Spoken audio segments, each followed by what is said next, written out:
Hey, what's up YouTube? It's Tristan Broughton here, and I don't know if you've noticed, but over the past few months, Facebook advertising has got very, very expensive. So I've been testing out a bunch of stuff on lots of my ad accounts, and I want to give you some value today, and I want to show you 3 simple hacks that are bringing down my Facebook ads costs, lowering my CPM, increasing my net profit, and increasing my return on ad spend. If you don't know what any of that meant, that's fine. Just pay attention to these next few minutes and you'll get cheaper ads and higher quality traffic.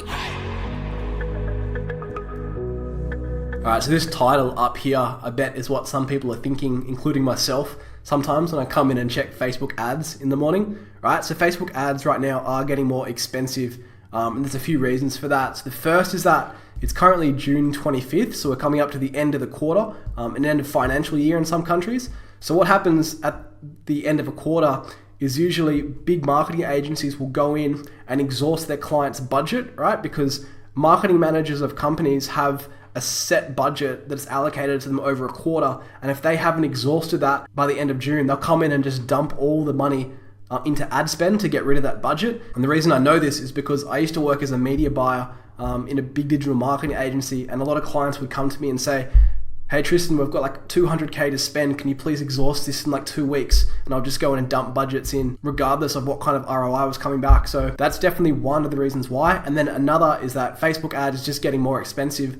If you look at like CPMs right now compared to like 6 months ago, there's been an increase of about 20%. So when we say we have a high CPM, we're talking about a high ad serving cost. So when we say we have low CPM, we're talking about a low ad serving cost. And so CPM is the metric that you really look at to see how expensive your Facebook ads are, right? And there's a few factors that affect how high or how low the CPM is, right? So the first is ad creative. If you have a really good, really engaging ad creative, like a unique video or a unique image that gets lots of engagement, you're gonna get a low CPM, right? So your Facebook ads are gonna be cheaper to run. If you go out there and you copy someone's Facebook ad, right, and you run like an unoriginal ad that isn't engaging, you're gonna get a very high CPM. So your Facebook ads are gonna be more expensive to run. So Facebook knows whether you've copied an image or a video, right? Like, if you go ahead and copy someone's video and run it, you're gonna get a much higher CPM. Facebook will let you run it most times, but the CPM is just gonna be so high, and the audience will have already seen it. So they're gonna have banner blindness where they're not gonna engage as much with the ad because they've already been exposed to that. So always run original stuff.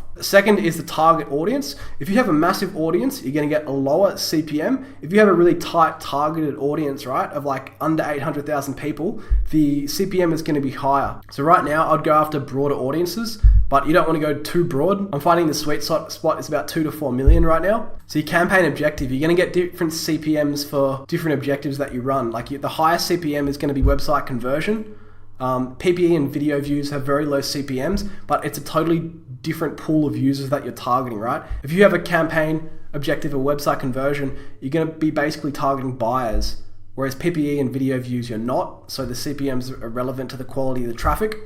So conversion window. So when you run a website conversion campaign, you can either optimize for 7-day click or 1-day click.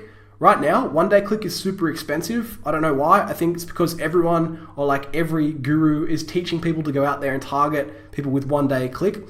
So 1-day click is you're ideally targeting impulse purchases, and then 7-day click, you're targeting people who are likely to convert within 7 days. But yeah, the CPM on 7-day click right now is a lot lower than 1-day click. And then the CPM is also affected by the conversion optimization event that you choose for.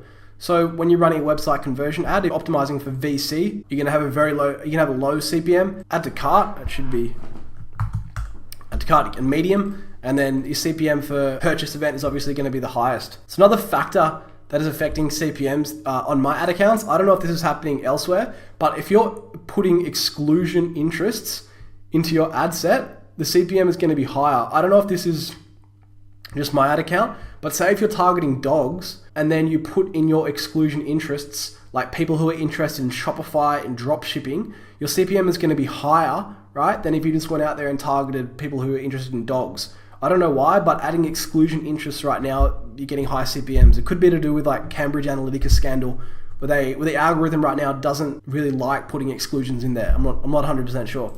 But anyway, here is 3 hacks. Actually, there's four hacks. I've got one bonus for you guys. So yeah, here's some hacks how to get your CPMs lower. So changing up the thumbnail on a video has doubled my CTR many times, right? So although this isn't really 100% affecting CPM, if you can double your click-through rate, you get double the amount of traffic for the same cost, right? So right now, I recommend that if you have like a video ad that's doing well, go ahead and create another video ad, but just change the thumbnail, right?